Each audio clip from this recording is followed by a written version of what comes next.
Today, we went live to shoot a video on Million on Mars, and Mitch happened to stop in, who is one of the co-founders of Million on Mars, into our Discord voice chat. So this video is a mix of learning from Mitch while we place some items down, and also discussing Millions on Mars, the new game tree they just came out with, the experience they came out with, and how this game is different from any free-to-play game or play-to-earn game, and how they're meshing that together for Web3.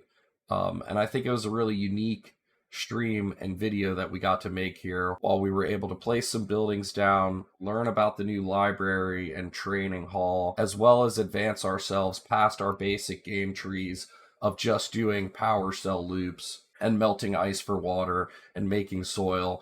We were able to put down our smelter and start burning off a ton of regolith for iron ore and move that one step closer to be able to making our own rovers on Mars.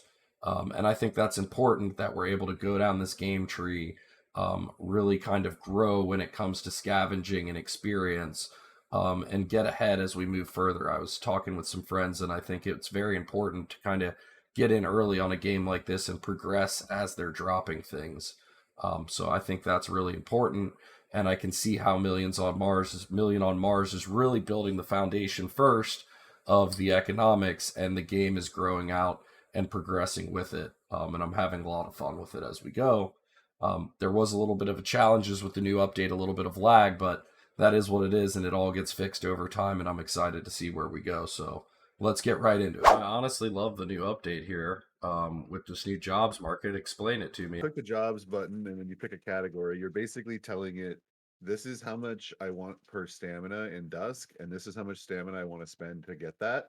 And then you literally just pick what profession you want to earn XP in. So you're getting XP while doing jobs now? When you hire someone else to do the work for you, you still get the product, but they get the XP. This makes a lot of sense. So I know. you can pay to win in the game if you want, but you don't get the experience. And the person who actually wants to play the game gets the experience and gets to level up and is able to then profit off of the people that want to pay to play. Yeah. And the people that have the expertise, as they have higher levels of expertise, like, level 50 or level 100, they're not going to take one dusk per stamina for that effort they've invested. So how do I Right? figure out what level I am in these different things? We all start at It level 1 shows right you. now. Yeah, everything is level 1, and you basically use the training hall to increase your levels. Aha! So this is the very beginning of the skill tree in this game. Up until now, we've had basically like the base level, like You can everybody could craft, do yeah. stuff. Before you could do everything, basically. There was no requirements. If you had the building, you could make it, basically. But now it's starting to ratchet up a little bit more, and it's going to be like, now you got to have the required skill level or profession level to do certain things. Not everything, but certain things. A lot of sense. And so that's Yeah. why we've got the training hall now, and this training hall pack I have to unpack. And you'll notice we also added the training hall to the shop for 250 Dusk. I saw We that. also added a training hall plus library combo to the Duskworks accommodation. It's meant to be accessible to players. We're not trying to make this like pay to play and that, like, make it super painful. What all Right? comes in this training hall pack?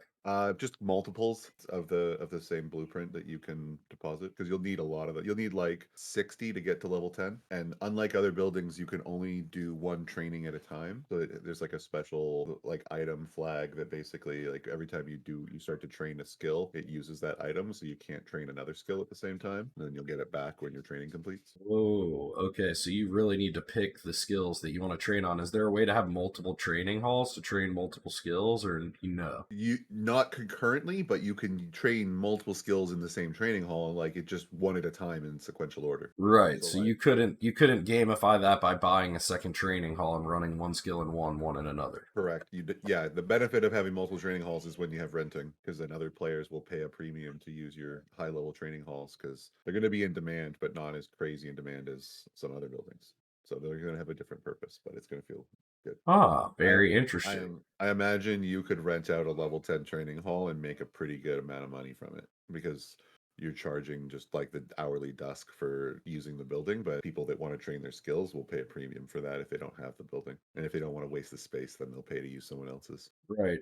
and like they just want to level up quickly. If they can just go use somebody else's, get the level, and continue doing what they're doing, that's fine. Yep. Interesting. Do you want the home gym, or do you want to just pay to go to the gym in your town? That's Makes how I a would think about it.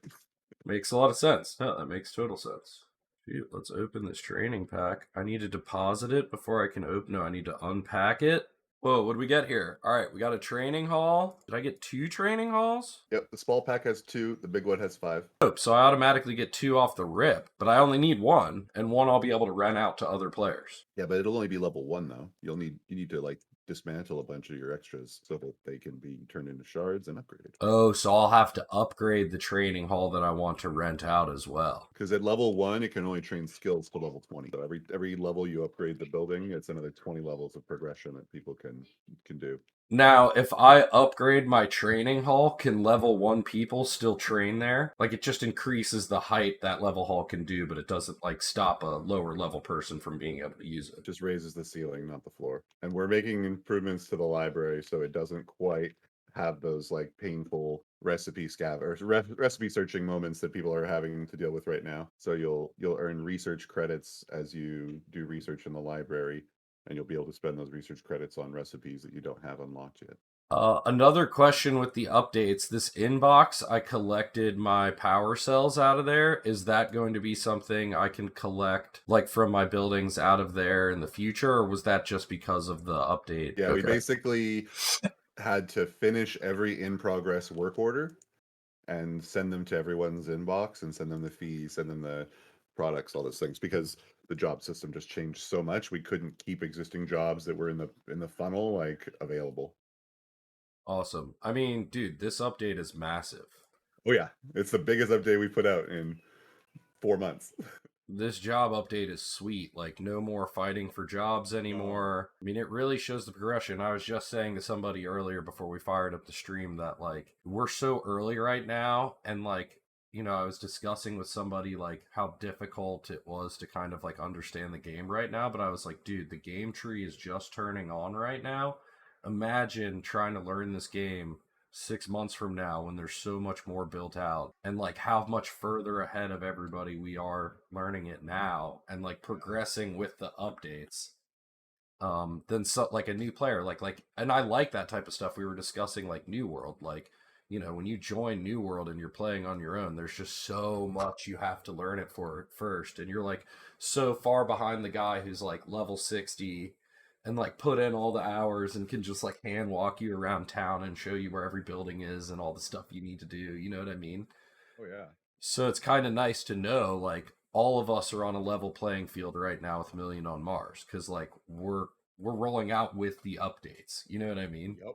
Our game will play a little differently than a lot of other games because even if you're late, you can still get into like any kind of manufacturing supply chains. You can basically start your own business or franchise in the game. Like, you don't have to have the expertise because you can literally hire experts to come work for you, or you can build your own settlement and then hire those experts to come work inside of the settlement and make those products together. Like, there's so many different ways that people are going to be able to do these kind of things. It's going to get really interesting. But there's no skipping in experience. Like I couldn't skip like level 1 through 20 somehow in New Worlds, right? Like you would, if I want experience and I want to start going down those trees, like I'm gonna have to put time in, right? Uh, to some extent, New World lets you, for example, craft higher tier items that give you an advantage in progression, Mm-hmm. and it can give you like there's a lot of advantages you can sort of indirectly power level or sort of like help yourself out with. Another example is just grouping with a high level player who's able to help you get access to things faster, clear content faster. We've already seen that with the way that Max plays with people. He's able to really kind of like help everyone out and help them progress faster, which is acceptable in a traditional like MMO where there isn't as much associated value with assets because they're trapped within the game world.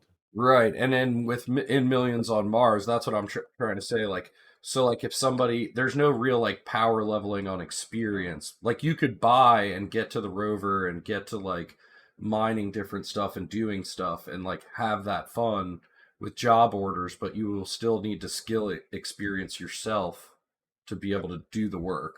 Yeah, and that's one differentiating thing that we care about in our game economy is we want the idea of like mastery and like skilled labor and specialization to matter.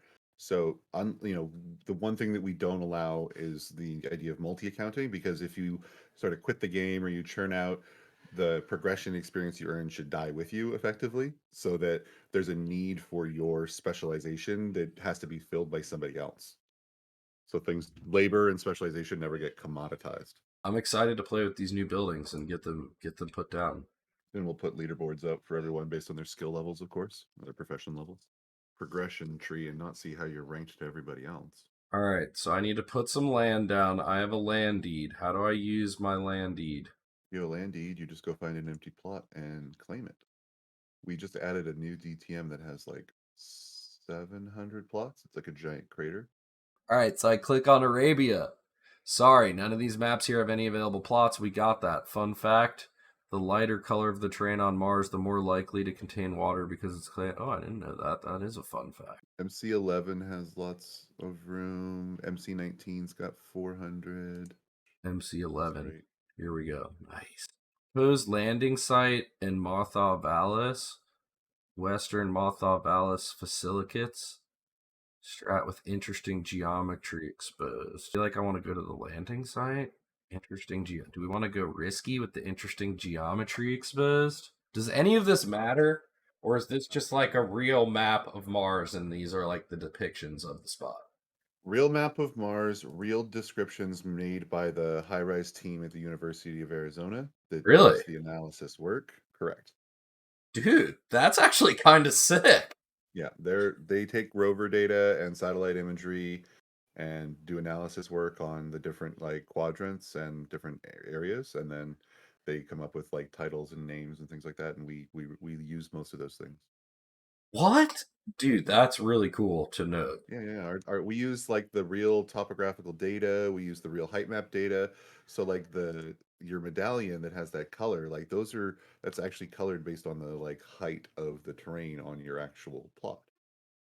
What, dude? Oh, whoa, this is way more realistic than I thought. Uh-huh. Hyper realistic.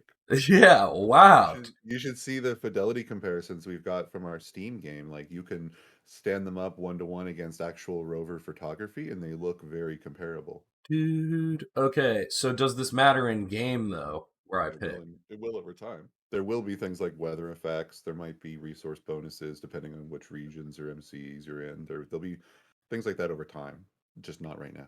Okay, well, any clues on what I should select here? I feel like it's probably safe to be where they've selected a landing site. Like, you're not going to land like a multi-million or billion-dollar rover and like in a bad place, right? I feel like that's my logic here. Yeah, it's not going to be too crazy. I'm just trying to think down the line. Bonuses in different ways that balance each other out. I'm just trying to think down the line. Where do I place my land? All right, I kind of want to have like space away, like where I can place a couple of my plots next to each other. Will that ever matter? Like having like land, like a larger land plot together? All right, so we found out where our guild was, so I'm going to go there. Cassius MC06. You're about to spend one land deed rare Gen 2 to claim this plot. Do you want to proceed? Confirm. Dude, I got a new space for things and stuff. We're gonna put all this down here. The epic smelter, the uncommon grind and brew, the library, and the training hall is all gonna get put down here. Is there any specific order that I want to put these down? I'm gonna do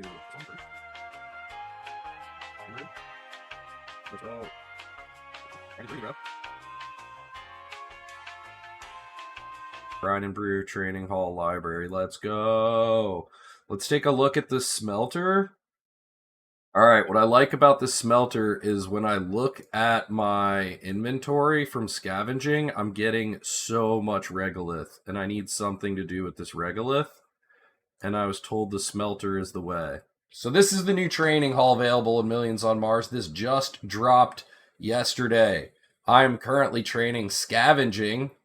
You can train chemistry, fabrication, life sciences, mining, scavenging, electrical, miscellaneous, machining, and robotics. I'm trying to become a scavenging master, but I'm sure I will train in all of these as well as level up the training hall as we go.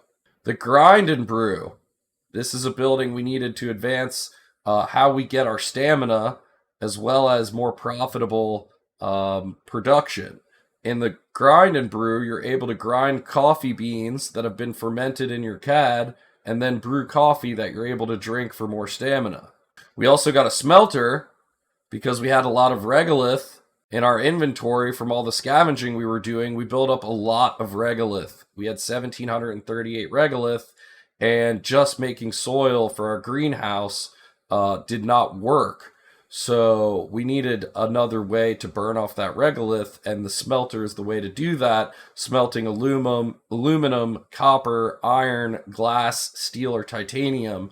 These things will all be needed when going to build your rover.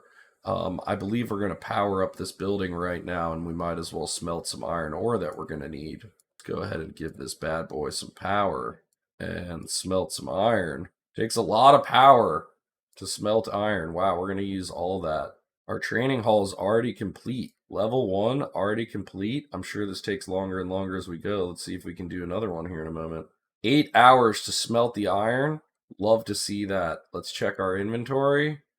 Regolith getting used. Love to see that. Now we have a way to burn off our regolith after we scavenge. Training hall is complete. We can train scavenging again. 0 hours, so these levels go quick. The first few levels go quick.